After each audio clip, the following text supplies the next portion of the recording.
It was a gun. I'm not voting. If we want to build our nation. The problem with the Somalians. Just want to experience something else than a black man. Move on, move Can't be like forward. a horse with blinkers on. Honestly say, I was about to have sex Corrupt and then I pulled crap, up. but it's nice. My name is Dorothy Meyer. I'm 18 years old. I attend Belleville South High School and I live in Belleville South.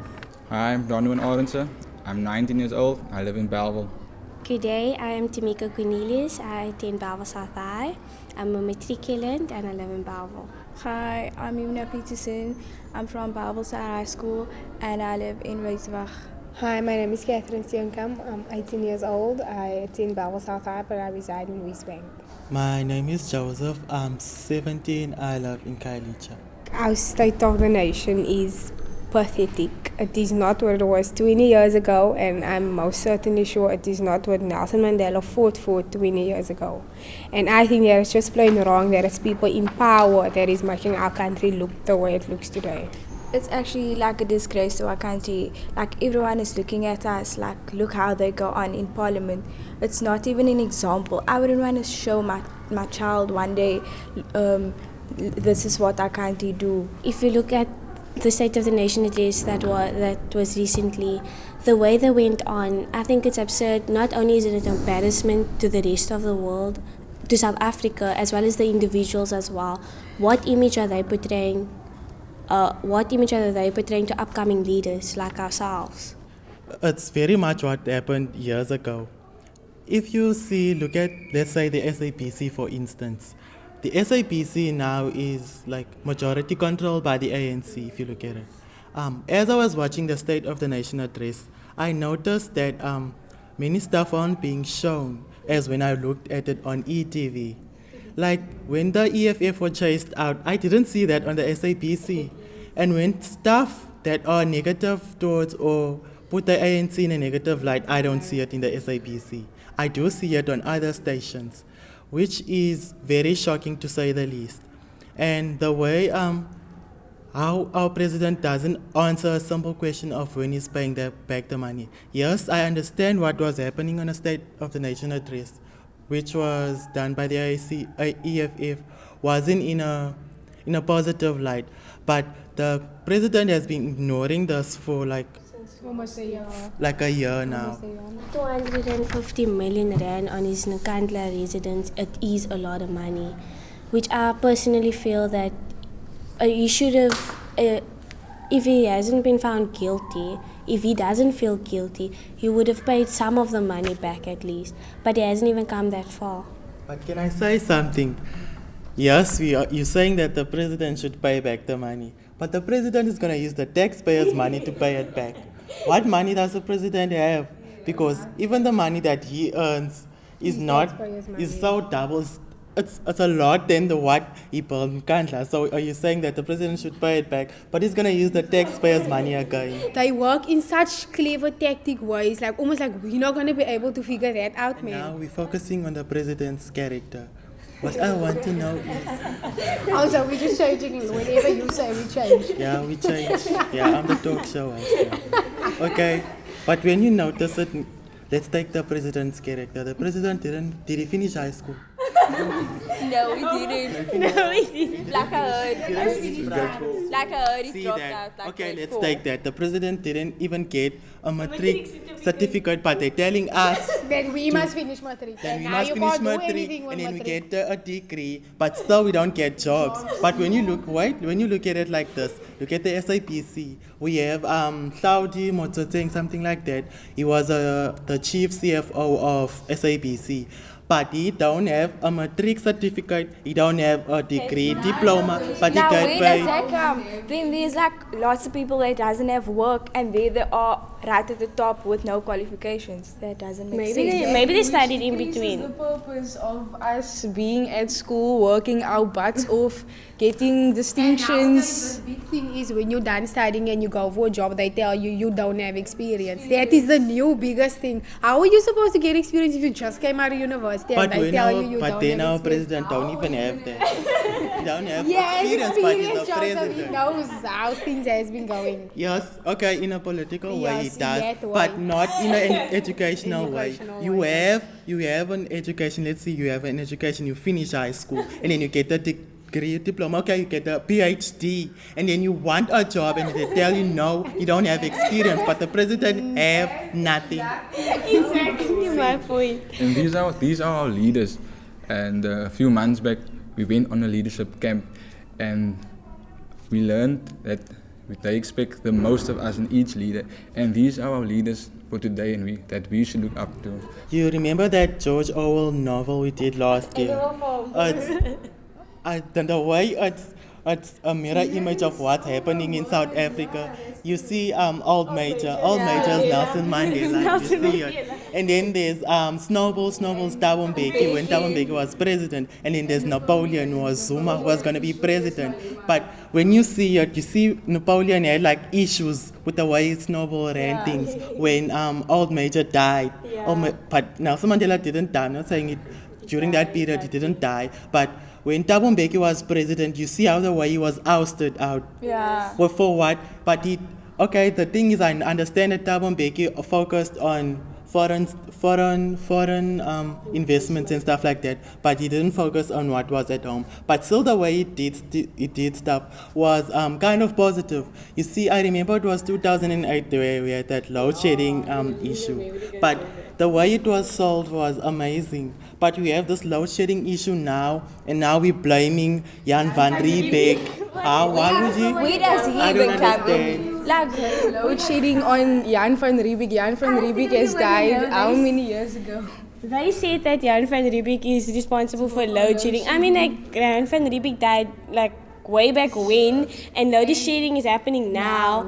and look what, like, he wants to only solve a problem long term. He doesn't want to solve it now. He wants to, like, in the next year, he want to solve that problem, which is now. Like they say, like, in the next 6 months, we will, like, load shedding will only stop in the next 6 months.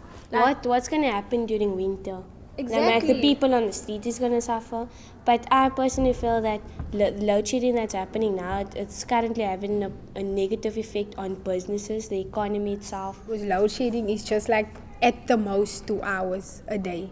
It's not all day. So it's not like they lose millions if that electricity is off for just 2 hours. But think of it this way, those who live in rural It areas. doesn't totally shut it down. You know what I'm saying?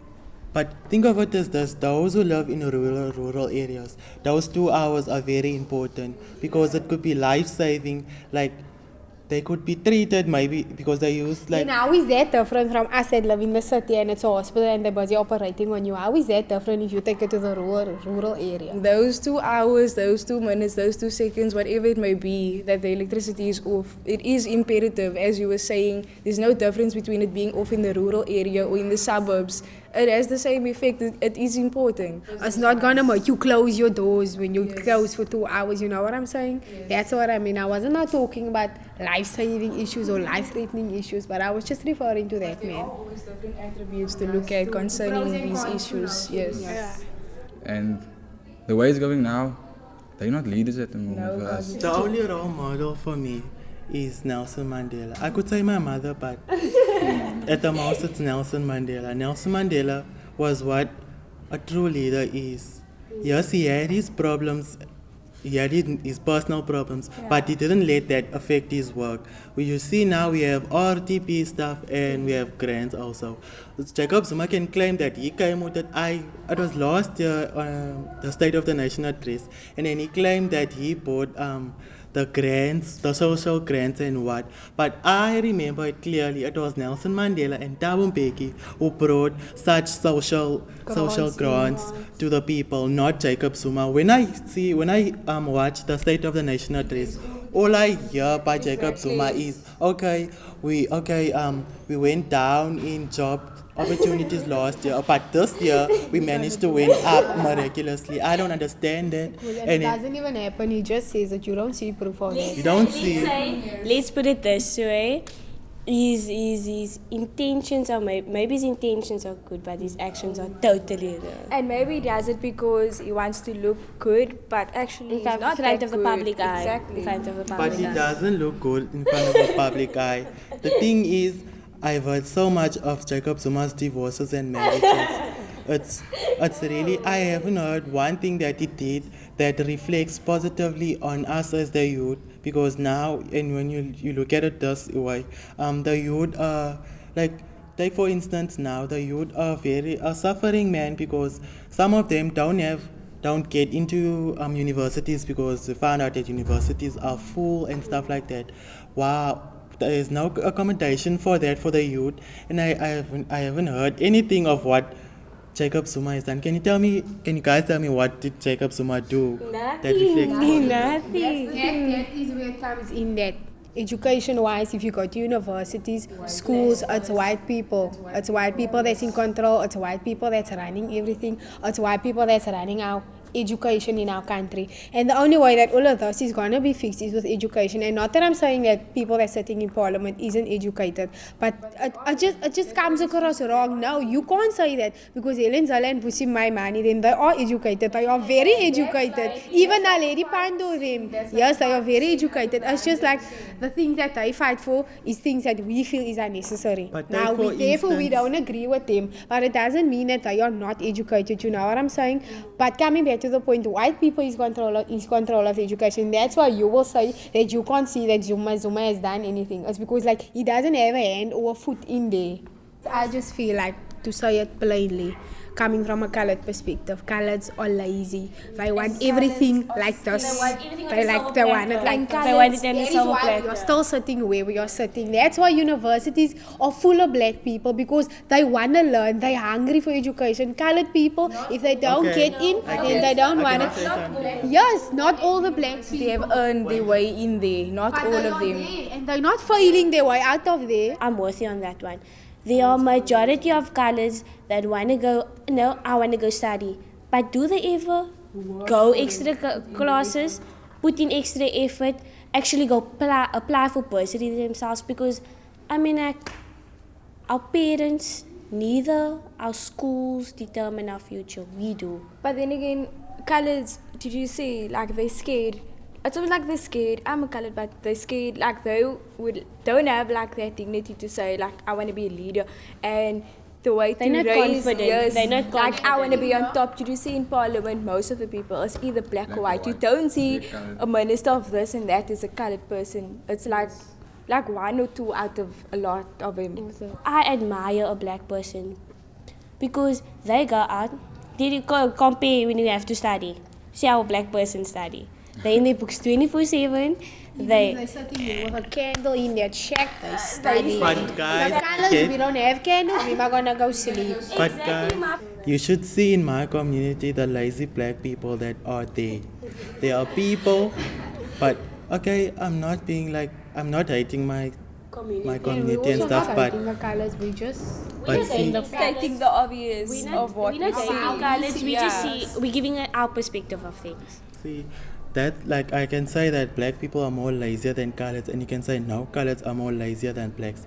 But okay, you see the image of what a small percentage of black people portray at school. Okay, they learn in shacks and stuff like that, you guys say. But you should see in my community, all they want to do is loot foreign shops, complain that foreigners are taking their jobs and stuff like that, but they don't do anything. They sit at home and they would.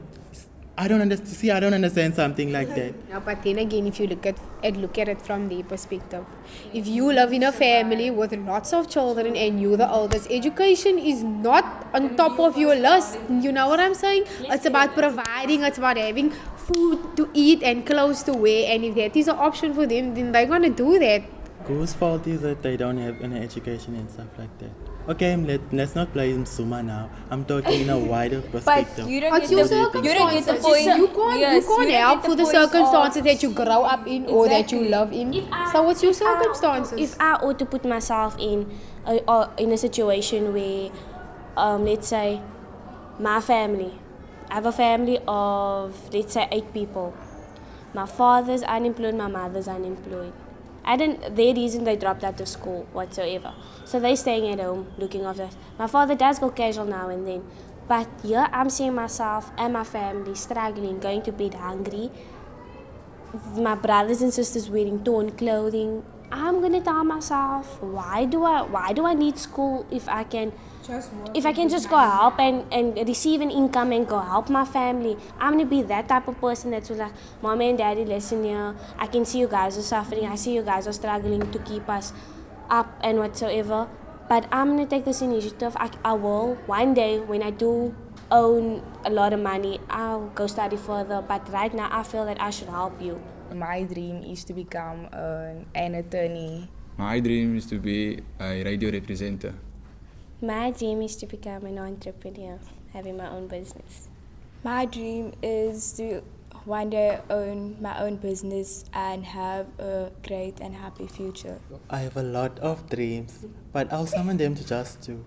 First of all, I want to build an amazing leadership school.